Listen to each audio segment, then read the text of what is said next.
सबसे पहली टिप्पणी सर आपसे लेना चाहेंगे रिलायंस को लेकर के, 1400 के नीचे लोअर लेवल पे यहाँ पर भी शानदार रिकवरी आई है, क्या करना चाहिए सर? यहाँ पर एक दो दिन के लिए कोई मोमेंटम तलाशने की कोशिश की जा सकती है क्या आरआईएल के अंदर? विपुल जी, मोमेंटम तो देखिए अभी चार्ट में कुछ भी नहीं लग रहा है, और ना ही चार्ट में है ना ही मार्केट में है। हम्म। मार्केट भी रेंज बाउंड है, और रिलायंस भी जो है अभी रिसेंटली एक सपोर्ट ब्रेक किया था ऑलमोस्ट 1460 से 1381 के आसपास है। रिलायंस एक ऐसा स्टॉक है जहां पे आपको वैल्यू ढूंढना चाहिए, और buy on dip strategy always रखना चाहिए। तो मेरे हिसाब से अगर एक बार ये काउंटर 1365 इसके नीचे अगर चला जाता है, तो फिर आपको ना एक बार एक काउंटर आपको 1300 के आसपास भी मिलने का पॉसिबिलिटीज है। लेकिन बहुत जल्दी रिलायंस का जो है एजीएम है, और प्रेस कॉन्फ्रेंस भी करने वाला है मैनेजमेंट की तरफ से। तो मुझे लगता है कि आपको वेट नहीं करना चाहिए। 1360 से लेके 1350 कभी भी अगर आपको मिलता है तो डेफिनेटली आपको एक बार जो है बाई करना चाहिए। जिनके पास है बने रहने का सलाह होगा, यहाँ पे सेल तो नहीं करना चाहिए। लेकिन चार्ट अभी ऊपर जाने के लिए नहीं बोल रहा है, चार्ट ऐसा बोल रहा है कि और थोड़ा नीचे आ भी सकता है। ठीक। चले, इस बीच राजीव कुमार जी कह रहे हैं विपुल जी तारीफ का असर इटर्नल जैसे स्टॉक्स पर क्यों नहीं हो रहा है? किसकी तारीफ सर? क्या सेक्टर अलग होने की वजह से ऐसा है? गुरुदेव, पूरे बाजार की मतलब आप देख रहे हैं क्या स्थिति बनी हुई है, तो सब में प्रेशर है। जो लोग भी हैं और अच्छे शेयरों पे जहाँ पर भी रिकमेंडेशन दी जा रही है, ट्रेडिंग की बात नहीं कर रहे, इन्वेस्टमेंट के लिए या फिर मीडियम टर्म के लिए या 2-4 महीने के लिए जो होल्ड करने के लिए कहा गया है ना, उसको होल्ड करके रखिए। अभी सिचुएशन विरुद्ध है, ऐसे में धैर्य की आवश्यकता है, तो वो अवश्य आप लोग दिखाइए। हाँ, जहाँ पर जो ट्रेडिंग कॉल है इंट्राडे के लिए, एक दिन दो दिन के लिए, वहाँ स्टॉप लॉस निकल गया तो फिर निकल गया, फिर वहाँ से निकल जाइए। उसको होल्ड करने की आवश्यकता नहीं है कि स्टॉप लॉस दिया गया और आपने स्टॉप लॉस के बावजूद अगर उसको होल्ड कर रहे हैं तो। चलिए अगली कॉल पे जाते हैं, अब मतलब अगले शेयर पे जाते हैं। और टाटा मोटर्स आज अगला शेयर जो कि काफ़ी शानदार ट्रेंड कर रहा है। और सर अभी टाटा मोटर्स को लेकर के क्वेरीज भी काफ़ी ज़्यादा हैं। काफ़ी लोगों की पोजीशन 700 के आसपास है। आज 0.25% टूटा है, इंट्राडे लो पे ट्रेड करता हुआ। टाटा मोटर्स पे जिनकी पोजीशन है, क्या अभी वो होल्ड कर सकते हैं? पहला सवाल। दूसरा ये, आपका नई खरीदारी के लिए कब, कौन से लेवल पे आप कंफर्टेबल होंगे? सर करेंट जोन से मैं कंफर्टेबल हूँ टाटा मोटर्स पे, और मुझे लगता है कि ज़्यादा वेट नहीं करना चाहिए। फिलहाल टाटा मोटर्स भी बहुत टाइम से एक रेंज बाउंड ही ट्रेड हो रहा है। अभी मार्केट ही ऐसा है, आपको वेट करना पड़ेगा। और सर विपुल जी, जो भी लोग अब बोल रहे हैं, तो मुझे लगता है कि उनको ये समझना चाहिए, 2 दिन 1200 से ज़्यादा सेंसेक्स नीचे आ चुका है, निफ्टी कंटिन्यूअसली 2 दिन से नीचे आ रहा है। अब अगर मान लीजिए 2000 स्टॉक है, 2000 में से अगर 1900 या 1800 स्टॉक ही नीचे है, तो इससे हाई प्रोबेबिलिटी चांस कि आपका स्टॉक भी नीचे होगा, आप रेड में अभी आपका पोर्टफोलियो में है। तो this is a very natural thing, stock market पे तो ऐसा होता ही है। टाटा मोटर 670 के आसपास विपुल जी चल रहा है। मुझे लगता है कि फंडामेंटल तो कुछ भी प्रॉब्लम नहीं है, लेकिन करेंट जोन से भी आप बाय करके जा सकते हो। जिनको एवरेज करना है, थोड़ा आप वेट भी कर लीजिए। मुझे लगता है कि 650 655 बाई चांस अगर आता है, वहाँ पे और भी बढ़िया आपको प्राइस मिल जाएंगे। लेकिन करेंट जो वैल्यू है, अट्रैक्टिव वैल्यूएशन है। इट विल टेक टाइम, 3 से 4 महीना टाइम चाहिए। और मुझे लगता है कि 3 से 4 महीना अगर आप टाइम देते हो, तो फिर आपको यहाँ पे जो है एक बार स्टॉक जो रिसेंट जो टॉप बनाया था 740, उसके ऊपर आते हुए दिखेंगे। और 900 का मेरा टारगेट रहेगा, करेंट जोन से बाय करने का सलाह रहेगा। इन्वेस्टमेंट कॉल है, इन्वेस्टमेंट पीक है, ट्रेडिंग नहीं। ठीक। इस बीच जो है हमारे एक दर्शक हरजीत कौर जी कह रही हैं कि सर एक show stock analysis and sector analysis पे कीजिए। मैम कोशिश तो करते हैं कि हर रोज़ एक सेक्टर को मतलब बात करने की कोशिश करें। हालांकि उनमें ज़्यादातर सेक्टर वो होते हैं जिनमें आप लोगों के सवाल ज़्यादा होते हैं, जिसमें डिफेंस है, पावर है, रेलवे है, इस पर हमने ज़्यादा फोकस किया। इसके अलावा भी हम बीच बीच में कोशिश करते रहते हैं। पर अच्छा आपका सुझाव है, कोशिश करेंगे मैम।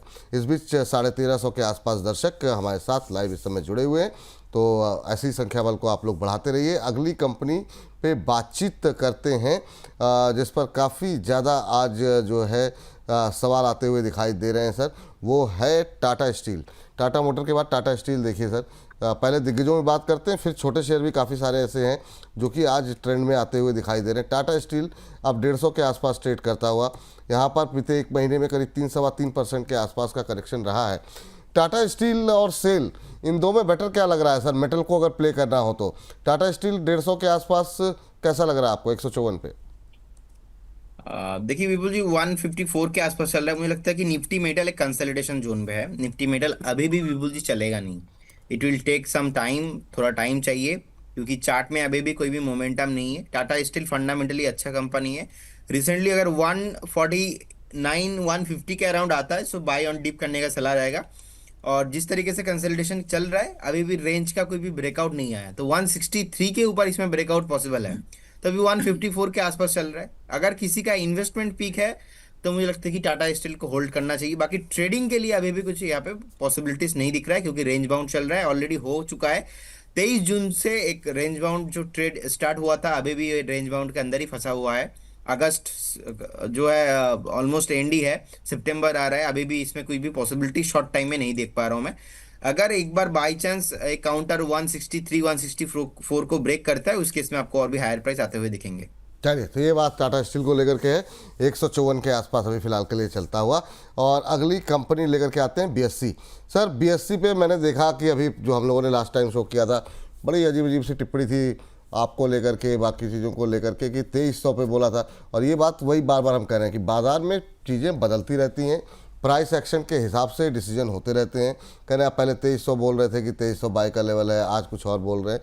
तो मैं चाहूँगा थोड़ा सा इसको आप एक्सप्लेन करें, और अभी के लेवल पे बिल्कुल क्या जी, करना चाहिए देखिए, मैं बीएससी। मुझे ना पाई टू पाई याद है मैंने क्या बोला था। देखिए, जब 2900 पे था ना विपुल जी, तब आप ही के चैनल में पहली बार मैंने बोला था 2250 से 2300 के आसपास कभी भी आता है ना, तो एक बार आप बाय करने का सलाह रहेगा। उस टाइम पे विपुल जी लोगों ने बोला, अरे 2200 2300 कभी आएंगे नहीं, आप वेट करते रहिए। जब 2600 आया सेम बात बोला, जब 2500 आया सेम बात बोला। अब जब 2300 आ चुका है, तब मैंने लास्ट दिन बोला था एक बार वेट करके जाइए, बिकॉज ऑफ यहाँ पे क्या होता है ना, दैट इज कॉल्ड, ये इंटरप्रिटेशन है मार्केट का, आपको समझना पड़ेगा। अगर हम 2900 से बात करते करते वो 2200 2300 आ चुका है, और 2200 पे भी आके हम देख रहे हैं कि नहीं, और 150 200 पॉइंट नीचे जा भी सकता है, तो फिर obviously we need to respect the price actions. हम हमारे कुछ भी मुझे इच्छा हुआ मैं बताता नहीं हूँ।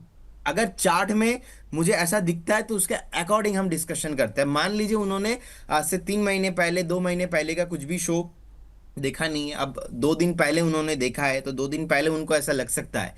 अब मार्केट लास्ट 2-3 दिन से लगातार नीचे आ रहा है। सेबी चेयरमैन के स्टेटमेंट के बाद लगातार हम देख रहे हैं कि एंजल वन और बीएससी जैसे स्टॉक्स विपुल जी नीचे आ रहा है। एंड ये एक्चुअली बीएससी जैसे स्टॉक्स खराब नहीं है। आप देखेंगे 150 ईयर का हिस्ट्री है। 9 जुलाई 2025 में 150 ईयर्स कंप्लीट हुआ है। एशिया का one of the oldest stocks exchange में माना जाता है बीएससी को। इनका डायरेक्ट कंपटीटर अभी इंडिया में एनएससी है, जो कि अभी अनलिस्टेड स्टॉक्स में जो है माना जाता है। लिस्टिंग तो अभी हुआ नहीं है, बहुत दिनों से ही जो है एनएससी को लेके जो है मार्केट में न्यूज़ है कि एनएससी लिस्टिंग होगा, लेकिन अभी तक हुआ नहीं है। फंडामेंटली बढ़िया है। आज तक लास्ट देखा जाए, लास्ट 2 सालों में 3 सालों में बीएसई ने बहुत रिटर्न दिया है। ऑलरेडी मल्टीबैगर स्टॉक है, 300-400 में ट्रेड करता था, अभी एक टाइम पे स्टॉक अभी 2200 के आसपास ट्रेड हो रहा है। तो विपुल जी, मेरा मानना है यहाँ पे ऐसा है, आप चाहो तो करंट जोन पे भी बाई कर सकते हो, लेकिन चार्ट में जो समझ में आ रहा है, कोई भी स्टॉक जब ब्रेकआउट होता है ना, ब्रेकआउट के बाद अगर फिर से भाग के अगर मार्केट सेंटीमेंट अच्छा नहीं होता है, खराब होता है, तो ब्रेकआउट के जो जोन है ना, ब्रेकआउट के जोन पे रीटेस्ट करने के लिए आता है। ये मैक्सिमम स्टॉक्स में देखा गया है। तो ब्रेकआउट जो जोन है ना, वो 2022 2050 के आसपास है। तो nobody will predict the top, and कोई बॉटम को भी हम प्रिडिक्ट नहीं कर सकते, लेकिन बॉटम से अगर 100 पॉइंट 50 पॉइंट ऊपर है, एक सपोर्ट बेस बनने का पॉसिबिलिटीज है। लगे हाथ अगर कोई भी अच्छा स्टॉक अच्छा वैल्यूएशन में मिल रहा है, तो आप छोड़ेंगे क्यों? अगर आप पाई टू पाई कैलकुलेट करके जाएंगे कि नहीं 2300 में बताया था और 100 पॉइंट आप नीचे बता रहे हो, तो फिर boss is this is market not for you, ये मार्केट आपके लिए नहीं है। तो दैट इज वाई विपुल जी, मैं ना आपको रिक्वेस्ट करूंगा, आप 1-1.5 महीने में कभी भी टाइम हो, एक बार एक जो है ओपनली सेशन कीजिए, तो फिर ना लोगों को what is the investment, what is the trading, लोगों को एक्चुअली समझ में आएगा कि व्यू कैसा होना चाहिए। क्योंकि बहुत सारा विपुल जी ऐसा बात होता है, हम बताते नहीं है, टेक्निकली बताते बस चलते हैं, क्योंकि रैशनल देने का टाइम नहीं होता टाइम है। नहीं होता, विपुल जी, बिल्कुल मुझे सही लगता बात है है। कि 2050 से 2100 अच्छा जोन है। जिस तरीके से नीचे आ रहा है, एक बार वेट करने का सलाह रहेगा, क्योंकि अभी बीएसई नीचे आ रहा है, वीकली चार्ट पे मंथली चार्ट पे खराब हुआ है, तो मुझे लगता है कि इसका बेस अभी बिल्ड हुआ नहीं। बेस बनने के लिए एक बार टाइम दीजिए, मुझे लगता है कि लॉन्ग टर्म में कुछ भी प्रॉब्लम नहीं होना चाहिए। चलिए, जी, ठीक। और इस बीच करीब करीब 1700 के आसपास दर्शक हमारे साथ लाइव जुड़े हुए हैं, तो आप सभी दर्शकों को हाथ जोड़ करके प्रणाम। ऐसे ही संख्या बल को बढ़ाइए, और अब एक और विशेष मेहमान को आमंत्रित करते हैं और ये विशेष मेहमान के साथ साथ 2000 के नंबर्स को भी क्रॉस करवाइए। और हमारे साथ प्रियांक जी जुड़ चुके हैं। प्रियांक जी, आपका भी बहुत बहुत स्वागत आज की इस विशेष चर्चा में। और सर, हमारी ये जो बातचीत चल रही है वो सर चल रही है अभी जो है आज के जो ट्रेंडिंग स्टॉक्स हैं उसको लेकर के, तो उनमें से कुछ शेयरों पे बातचीत करेंगे, फिर उस सेगमेंट के समाप्त होने के बाद बाज़ार पे आपका व्यू लेंगे अभी। लेकिन अभी के लिहाज से आपके लिए जो मेरा सवाल है वो सवाल निकल के आया है ओला इलेक्ट्रिक को लेकर के। बड़ी संख्या में लोगों के सवाल हैं और जो है, और दोनों लोगों की राय, जो जिस पे ज़्यादा सवाल रहेंगे उसमें मैं चाहूँगा दोनों का व्यू आ जाए ताकि लोगों को एक हर तरह की ओपिनियन मिल जाए। तो ओला में अभी क्या करना चाहिए, टेक्निकल क्या बोल रहे हैं, अगर फंडामेंटली बहुत सारी चीज़ें घटी हैं लेकिन चार्ट्स क्या कह रहे हैं, क्या अभी भी फ्रेश बाई की कोई गुंजाइश है, हायर लेवल पे जिन्होंने ले रखा है उनके लिए कहाँ पे एग्जिट अपॉर्चुनिटी है। और ये अब 52 के ऊपर निकल गया है, बहुत लोग कह रहे थे 52 लेवल क्रॉस करें फिर देखेंगे। अभी प्रदीप जी से पूछते हैं क्या करना चाहिए। अब ये 53 के आसपास चल रहा है। तो पहले आपकी राय यहाँ पर प्रियांक जी। Hello sir, hello Pradeep ji, good morning और गुड मॉर्निंग सभी दर्शकों को भी। तो सर, अभी आपने सबसे पहले क्वेश्चन पूछा है ओला इलेक्ट्रिक का। सो ओला इलेक्ट्रिक के बारे में हम लोगों ने भी बात की थी लास्ट वीक में, और तब मैंने बात किया था कि वीकली क्लोजिंग का हम लोग वेट कर रहे हैं कि 50 के ऊपर देखने को अगर हमें मिल जाए तो ज्यादा बढ़िया हो। लेकिन क्लोजिंग जो हुई थी वो 46 के अराउंड हुई थी, तो कहीं ना कहीं इनडिसीजन हो गया था कि भाई क्लैरिटी नहीं मिल पाई थी कि क्या बुलिश है कि बेरिशनेस है। बट अभी जो पिछले 3 दिन की रैली आप देख रहे हैं, लगातार प्राइस जो है होल्ड किए और ऊपर की तरफ बढ़ रहा है, वो जो कॉन्फिडेंस दे रहा है इन्वेस्टर्स को, तो अभी तो फिलहाल लग रहा है कि शॉर्ट टर्म में थोड़ा ऊपर जाने के चांसेस तो लग रहे हैं। और जो हमारा 50 का लेवल है, अभी देखेंगे वेडनेसडे की जो ट्यूसडे की जो क्लोजिंग हुई थी, वेडनेसडे तो बंद था मार्केट, तो ट्यूसडे की जो क्लोजिंग हुई थी वो भी जो है 50 के ऊपर ही थी। तो फिलहाल के लिए शॉर्ट टर्म अपॉर्चुनिटीज जो दिख रही, मुझे लग रहा है कि 58 रुपए और 58 एंड 63, ये जो दो लेवल हैं, यहां तक जाने की संभावनाएं दिख रही है। रही बात उन लोगों के लिए जिन लोगों ने पहले से बाई कर लिया या ऊपर से बाई करके होल्ड बैठे, देखो उनको तो मैंने पिछली बार भी यही सलाह दी थी कि आप ऑलरेडी इतने डाउन में है तो आपके पास बेचने का तो कोई कारण नहीं है, आपके पास होल्ड ही रखने का कारण है। सो जो लोग पहले से होल्ड करके रखे हैं वो ये उम्मीद करे कि प्राइस जो मैं आपको लेवल बता रहा हूँ 58 और 63, इसको ब्रेक करके ऊपर की तरफ होल्ड करे, क्योंकि जब तक प्राइस सही मायने में 77 रुपीज के ऊपर नहीं जाता है, आप ये नहीं कह सकते कि ओला इलेक्ट्रिक के स्टॉक का जो ट्रेंड है, प्राइस का जो ट्रेंड है वो बदल गया। तो जब तक प्राइस 77 के नीचे नहीं जाएगा, आपकी हर एक बाई अपॉर्चुनिटी एक लो प्रोबेबिलिटी बाई अपॉर्चुनिटी है, जिसके अंदर आप अगर छोटे टारगेट्स रखेंगे तो आप वहां पे अगर पार्शियल्स बुकिंग करेंगे तो शायद आपको ज्यादा समझदारी से आप अपना रिस्क मैनेजमेंट कर पाएंगे, क्योंकि 77 के नीचे कभी भी किसी भी दिन मार्केट कभी भी वापस हो सकती है। तो ये आपको ध्यान में रखना है। 77 के ऊपर जाएगा तो मैं और आप मिल बैठ के दोनों ही बात करेंगे कि जो है ऊपर की तरफ बुलिश हो जाते हैं। तो अभी के लिए अगर जो खरीद रहे हैं उनके लिए 58 का टारगेट रहेगा ना सर, काफी करंट लेवल सर 58 और 63। अगर नया बाई कर रहे हैं तो उसके अंदर फिर स्टॉप लॉस भी लगाना जरूरी हो जाता है, तो वो फिर स्टॉप लॉस लगा के रखेंगे 47.50 का। ठीक है सर, तो ये दो बातें हैं, ध्यान रखिए अगर फ्रेश बाई कर रहे हैं तो। और जिनके लिए जो लोग पहले खरीदे हुए हैं शॉर्ट टर्म के लिए, वो भी ये बात को ध्यान में रखें। जिन लोगों ने बहुत हाई लेवल पे लिए हैं उनके लिए तो फिर अब बताया गया कि जब 77 क्रॉस होगा तो फिर यहीं पर बात करेंगे। प्रदीप सर, आपकी टिप्पणी ओला पे। बिल्कुल जी, लास्ट 6 से 8 महीना हो गया ऑलमोस्ट हमारा व्यू ओला पे नेगेटिव ही था। इनफैक्ट हमने 85-90 के आसपास से लगातार हम जो है सेल कॉल ही देते आ रहे हैं ओला इलेक्ट्रिक पे। सो अभी जिस तरीके से रिसेंटली हमने देखा लास्ट 1 महीने में एक चेंजेस आया कि 42-43 के आसपास टेक्निकल के आधार पे अगर देखा जाए तो एक बेस बिल्डिंग चल रहा है। लेकिन ये पहली मंथ है, फर्स्ट मंथ है कि एक बार जो है सपोर्ट लेने के बाद 50 के ऊपर सस्टेन हो रहा है। और लास्ट वीक भी हमने बात किया था कि अगर 55 के ऊपर क्लोजिंग होता है 1 से 2 हफ्ता, उसके बाद यहाँ पे मैं एक बार रिव्यू करूंगा। अभी 55 के ऊपर क्लोज नहीं हुआ है, 53 है, फिलहाल पॉजिटिव ही है। जिनके पास ऑलरेडी पोजीशन है लाइक 48-45 में, 40 के आसपास या तो 60 के आसपास, तो उनको होल्ड करने का ही सलाह रहेगा। लेकिन फ्रेश बाई अभी भी मैं इस पे नहीं करूंगा। मैं 55 के ऊपर यहाँ पे जाके एक बार रिव्यू करने के बाद मैं जो है एक बार एंट्री करने के बारे में सोचूंगा। लेकिन अभी भी मेरे अकॉर्डिंग जो है कंफर्मेशन नहीं आया है, सो एक बार कंफर्मेशन के लिए मैं वेट करूंगा। और कोई भी स्टॉक्स पे बेसिकली अगर मैं 6 से 8 महीना नेगेटिव हूँ, सो मुझे 1 महीना तो चाहिए उसको जो है बेस बनने के बाद थोड़ा मैं देखता हूँ, उसके बाद मैं वहाँ पे बाई कॉल इनिशिएटिव करता हूँ। फिलहाल फंडामेंटल पे कुछ चेंजेस आ रहा है और अच्छा बात यही है कि मुझे लग रहा है कि बेस बिल्डिंग चल रहा है यहाँ पे, तो 55 के ऊपर एक बार बात करेंगे, क्योंकि लास्ट 2 से 3 महीने का ऑलरेडी एक रेसिस्टेंस है 55 में, 55 के ऊपर एक बार रिव्यू करेंगे विपुल जी। चलिए अगली कंपनी लेकर के आते हैं फटाफट, और वो है जो है जेपी पावर। जेपी पावर पे भी आज खबर भी है चल रही है, सीसीआई से मंजूरी, और उस पर भी दोनों लोग संक्षेप में फटाफट मैं चाहूँगा उत्तर अपना दें, क्योंकि काफ़ी, हालांकि इसको आज हम पावर पे बात भी करने वाले हैं तो उसको हम अभी पावर वाले सेगमेंट में भी डिस्कस कर लेंगे। लेकिन अभी के लिए जो मोमेंटम फिर से पकड़ा है जेपी पावर ने, सीसीआई की मंजूरी मिल गई है, क्योंकि अब तक जो बात चल रही थी अदानी पावर के जेपी एसोसिएट के एक्विजिशन को लेकर के, अब वो एक तरीके से कन्फर्मेशन, अब तक बातें हवा में चल रही थी, अब जो है थोड़ा सा ऐसा लग रहा है कि हाँ भाई ये मामला जो है गंभीर होता हुआ दिखाई दे रहा है, और ये एक्विजिशन जो है वो हो सकता है हो। हालांकि अभी भी बहुत सारे अप्रूवल मिलने बाकी है, लेकिन सीसीआई की मंजूरी इस पर मिल चुकी है। पहले प्रियांक जी फटाफट बताइए क्या करना चाहिए। अगर यहाँ पर जेपी एसोसिएट्स को एक्वायर किया जाता है तो जेपी एसोसिएट्स की बड़ी हिस्सेदारी जेपी पावर में है, उसका बेनिफिट यहाँ पर मिलेगा। तो जेपी एसोसिएट्स पे तो कोई एक्शन बहुत छोटी अब रह गया है, लेकिन जेपी पावर पे अब काफ़ी लोगों की निगाहें हैं। आपकी टिप्पणी पहले।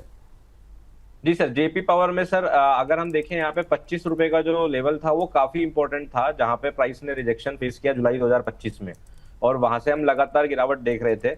सो मैं इसका रेशनल भी साथ में बताते हुए चल रहा हूँ। लेकिन अभी जो प्राइस जिस जगह पर पहुंचा है वो जगह थोड़ा सा एक अच्छा एरिया है प्राइस के लिए सपोर्ट लेने के लिए, जहां पर अगर हम देखें 17.5 रुपए से 18.5 रुपए के बीच में एक अच्छा एरिया ऑफ कंसोलिडेशन जो है वो हम लोगों ने 2025 के शुरुआत में देखा था, पिछले साल देखा था। पूरा साल जो है प्राइस ने लगभग उसी एरिया में बिताया था। प्राइस उसी लेवल को वापस से रिटेस्ट कर रहा है, और हम सभी लोग जानते हैं कि जब भी कैसा कंसोलिडेशन ऑफ जोन जब वापस रिटेस्ट होता है तो वो एक एरिया होता है वापस से उन पोजीशन को एक्यूमुलेट करने का जो पहली बार रह गई थी। तो कहीं ना कहीं ये एरिया अच्छा दिखाई दे रहा है। यहाँ पर जो है अगर हमें कोई बाई सेटअप दिखेगा आने वाले दिनों में तो अच्छी बाइंग अपॉर्चुनिटीज हो सकती है। अगर कोई करंट मार्केट प्राइसेस पर बाई करना चाहता है तो उसको सजेशन ये रहेगा कि एक टाइट स्टॉप लॉस लगाकर रखे, क्योंकि अभी तक प्राइस ने यहाँ पर कंसोलिडेशन नहीं किया है। यहाँ पर प्राइस पहुंचा है, पहुंचते ही डायरेक्टली अग्रेसिव बाई करने के फेवर में मैं कभी नहीं रहता हूं। तो अगर आप यहाँ पे बाई अग्रेसिवली करना चाहते हैं तो एक टाइट स्टॉप लॉस आपको रखना पड़ेगा 16 रुपए के नीचे। लेकिन अगर आप थोड़ा सा वेट कर सकते हैं और प्राइस को यहाँ पर थोड़ा कंसोलिडेट होने दे सकते हैं, जी और आपको जब लगे कि प्राइस यहाँ होल्ड कर रहा है उसके बाद अगर यहाँ पे बाई अपॉर्चुनिटीज देखते हैं तो बढ़िया जोन है। ठीक, 1800 से ज़्यादा दर्शक लाइव जुड़े हुए हैं, तो 200 की संख्या और बाकी रह गई है। आप लोग पार कराइए इस बार जो है प्रियांक जी और प्रदीप जी की उपस्थिति में।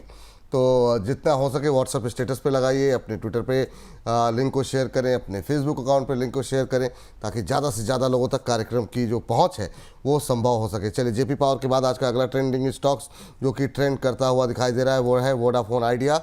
वोडाफोन आइडिया पिछले लगातार जो है ट्रेंड में तो रहता है, या तो ऊपर की तरफ या फिर नीचे की तरफ, ये दो ट्रेंड यहाँ पर लग रहे हैं लगातार। अब इसका नीचे की बारी चल रही है, क्योंकि यहाँ पर जो मंत्रालय की तरफ से, टेलीकॉम मंत्रालय की तरफ से स्टेटमेंट आया कि कोई राहत नहीं मिलने जा रही। हालांकि इन्होंने कल खबर आई कि कंपनी 5,000 करोड़ रुपए जुटाने की भी कंपनी योजना बना रही है बॉन्ड के जरिए। तो कई सारी खबरें यहाँ पर पक रही हैं, चल रही हैं। लेकिन उससे पहले सर आपने अभी बात नहीं की ना जेपी नहीं, पावर मैंने पे। नहीं की। जेपी पावर पे आपका व्यू रहेगा प्रदीप जी। जी सर, तब तक आप जेपी पावर पे ओके, एक सेकेंड। जेपी पावर, सर आपने सर जेपी कौन सा पावर, स्टॉक बोला अभी? हाँ जी सर, आपने सर किसी स्टॉक के बारे में भी बताया? अभी मैं कह रहा हूँ सर वोडाफोन आइडिया, तब तक आप अच्छा, देख अच्छा, ठीक लीजिए, है, और मैं ठीक है, तब तक Pradeep ji JP power. Sir JP power में देखिए अभी 18.95 के आसपास चल रहा है। रिसेंटली हमने देखा था कि न्यूज़ आया था 27 में, और हमने बताया था कि 20 उस टाइम पे मैं कवर कर रहा था 18-17 से। हमने देखा था कि लगातार 27 के आसपास टॉप बना के आया, तो ऑलरेडी एक एग्जिट हो गया ऊपर। फ्रेश बाई तो सर जेपी पावर में अभी नहीं करना है अकॉर्डिंग टू मी। मुझे लगता है कि ऐसे स्टॉक्स में न्यूज़ बहुत आता है लेकिन चलने का पॉसिबिलिटीज बहुत कम रहता है। एक बार अवॉइड कीजिए। मैं हमेशा से JP power, JP associate group को अवॉइड करता हूँ, और जेपी पावर, आर पावर जैसे भी इतने इतने सारे कंपनीज है, अभी भी कुछ यहाँ पे पोटेंशियल मुझे नहीं दिख रहा है, तो एग्जिट करने का ही सलाह रहेगा अगर किसी के पास पोजीशन है तो। और बाकी फ्रेश एंट्री भी ना करेंगे तो अच्छा है। चलिए ठीक है सर। लेकिन अपने दर्शकों को बता दें, खबर अब जो है कंफर्म होती हुई दिखाई दे रही है। अब देखना ये है कि बिड करते हैं क्या कुछ निकल के आता है, लेकिन अदानी समूह अब इसे टेक ओवर करने जा रहा है। सीसीआई की मंजूरी ऑफिशियल अब खबर हो गई है। ये अब तक रूमर्स चल रहे थे, तो ये एक बड़ा डेवलपमेंट है। 5% का अपर सर्किट है, तो ये हो सकता है अभी तो अपर सर्किट 1-2 दिन चलता हुआ दिखाई दे। जिस तरीके की सीसीआई की तरफ से मंजूरी निकल करके आई है। चलिए आगे बढ़ते हैं और जरा बातचीत कर रहे थे प्रियांक जी, जरा वोडाफोन आइडिया बताइए, काफ़ी वोलेटिलिटी देखने को मिल रही है, क्या करना चाहिए अभी? जी सर, वोडाफोन आइडिया पर सर मेरा भी बिल्कुल सेम ही रहेगा जैसा 2-3 हफ्ते पहले था। मैं फिलहाल इसके ऊपर बेरिश था और मुझे ऐसा दिख रहा था कि मार्केट जो है अभी और थोड़ा नीचे जाना चाहिए। इस बीच में पिछले हफ्ते एक उछाल देखने को जरूर मिली, लेकिन वो मुझे कोई चेंज करने लायक उछाल नहीं दिखी कि मैं अपना व्यूज पे चेंज करूं। मेरे जो टारगेट्स थे वो अभी भी सेम ही है सर। एक अगर शॉर्ट टर्म बेसिस पर या नियरेस्ट सपोर्ट अगर हम देखें तो वो 5.66 का है, बट मैं जो एक्सपेक्ट कर रहा हूं कि मार्केट 5.66 के नीचे भी 4.5 के बीच में कहीं पर पहुंचना चाहिए, और जब ये 5.65 से 4.5 के बीच में कहीं होगा तो शायद मैं बाय अपॉर्चुनिटीज इसमें देखना शुरू करूं, बट तब तक के लिए तो मेरा जो बायस रहेगा वो बेरिश ही रहेगा। चलिए प्रदीप सर, आपका व्यू है सर वोडा पे? देखिए, वोडाफोन आइडिया पे क्लियर कट व्यू यही है कि बहुत सारे लोगों का सर क्वेरी इसमें एक ही है। मेरा मानना यहाँ पे यही है, कोई भी कंपनी चलता है सर सेल्स के ऊपर, रेवेन्यू के ऊपर। वोडाफोन आइडिया का उतना रेवेन्यू अभी है नहीं, number one. Number two, revenue उतना है नहीं। सेकंड थिंग, प्रॉब्लम भी बहुत सारा है। जितना डेट है कंपनी के पास, हमने देखा था कि बीच में न्यूज़ आया था 2,10,000 करोड़ के आसपास उनके डेट है। बाद में गवर्नमेंट ने जो है टेक ओवर किया, 49% अभी स्टेक अप्रोक्स गवर्नमेंट के पास है। 37,000 जो है करोड़ के आसपास डेट जो है रिड्यूस करके भी अगर हम आप कैलकुलेट करके देखोगे तो 1,70,000 करोड़ के आसपास तो अप्रोक्स उनके पास अभी भी डेट है। तो उस डेट का तो पैसा देना ही है, उसके बाद उसका जो इंटरेस्ट आ रहा है उसका भी पैसा देना है, और जो पीएम के पास लेटर गया था वो भी खारिज हो गया। सो पॉसिबिलिटीज दूर दूर तक कुछ भी समझ में नहीं आ रहा है लेकिन जो है अभी खोने का कुछ है नहीं इसमें। बहुत सारे लोगों ने पोजीशन बिल्ड किया 14, 15, 16 रुपीज़ के आसपास, अभी नीचे आ गया स्टॉक। तो मैं तो कभी भी बाई कॉल नहीं देता हूँ, लेकिन टेक्निकल के आधार पे देखा जाए तो आप 5.5 रुपीज़ के आसपास, 5.5 के आसपास एक स्टॉप लॉस मेंटेन करके बने रहिए। रिसेंटली एक मोमेंटम स्टार्ट हुआ था ऑलमोस्ट, जो कुछ प्रोबेबल न्यूज़ चल रहा था बीच में, हमने देखा कि टेलीकॉम में रैली भी आया, भारतीय एक्साकॉम चला, भारतीय एयरटेल चला, लेकिन वोडाफोन आइडिया से चला नहीं है। और आप एक ट्रेंड देखेंगे, ये जो जैसे स्टॉक होता है ना, Vodafone idea, JP power, JP associate, yes bank, news sir बहुत आते हैं लेकिन स्टॉक चलता नहीं है। तो इसीलिए ऑलवेज अवॉइड करना है जब तक एक सिग्निफिकेंट प्राइस के ऊपर सस्टेन नहीं कर रहा है technically, weekly and monthly basis पे। जी, और इस बीच अभी हम 1923 का हाई लगा करके 1850 के आसपास हैं। तो ये जो है ना एक ऐसा रेजिस्टेंस बना हुआ है, छूते छूते हम लोग तीसरा चौथा मौका है कि 2000 छूते छूते रह जा रहे हैं। इस बीच अहमद फरीद साहब कह रहे हैं लव यू प्रियांक गुरु जी। तो अहमद साहब की तरफ से प्यार आया है प्रियांक जी आपको, तो ये आपके लिए ढेर सारा प्यार जो है आप स्वीकार कीजिए। वोडाफोन के बाद आपने सही बोला, यस बैंक की बात करने वाले थे, तो यस बैंक लेकर के आइए जरा स्क्रीन पर फटाफट। आज का एक और ट्रेंडिंग स्टॉक्स में शामिल है, खबर भी है यहाँ पर, और उसके चलते यहाँ पर चूँकि अब यस बैंक पे भी बैंक को मंजूरी मिल चुकी थी जो आरबीआई की तरफ से, और यहाँ पर प्रमोटर नहीं बन सकेगा जापान का बैंक, लेकिन अभी 19 रुपये के आसपास है, ऑलमोस्ट फ्लैट ट्रेड करता हुआ। क्या सलाह रहेगी? आप दोनों की व्यू, बहुत छोटी छोटी टिप्पणी इस पर जानना चाहेंगे क्योंकि आप खाली लेवल्स पे बात करेंगे। प्रियांक सर, आप क्या कहेंगे? सर सबसे पहले तो मैं थैंक यू बोलना चाहूंगा सारे प्यार को जो दर्शक देते हैं, और आप सबका भी जो आप बुलाते हैं यहाँ पर और मुझे मौका मिलता है बाकी लोगों से रूबरू होने का। बाकी यस बैंक की बात करें सर, तो यस बैंक के ऊपर मेरा जो बायस रहता है वो कहीं ना कहीं हल्का सा बुलिश डायरेक्शन में रहता है, साइडवेज के साथ। और मैं हमेशा बोलता हूँ कि ये स्टॉक बहुत लंबे वक्त तक साइडवेज में रह सकता है। तो जो भी कोई इन्वेस्ट करता है या होल्ड रखना चाहता है उनको पेशेंस तो इसमें दिखाना पड़ेगा। जब तक प्राइस 15 रुपए के ऊपर है, कहीं ना कहीं इसके अंदर पोटेंशियल रहता है कि आपको 5 से 10, 20, 15 रुपए तक का रिटर्न जो है वहां पे निकाल के देने की क्षमता रखता है। मतलब 30 रुपए का मैं इसमें रेजिस्टेंस देखता हूँ हमेशा, और 15 रुपए का मैं इसमें सपोर्ट देखता हूँ।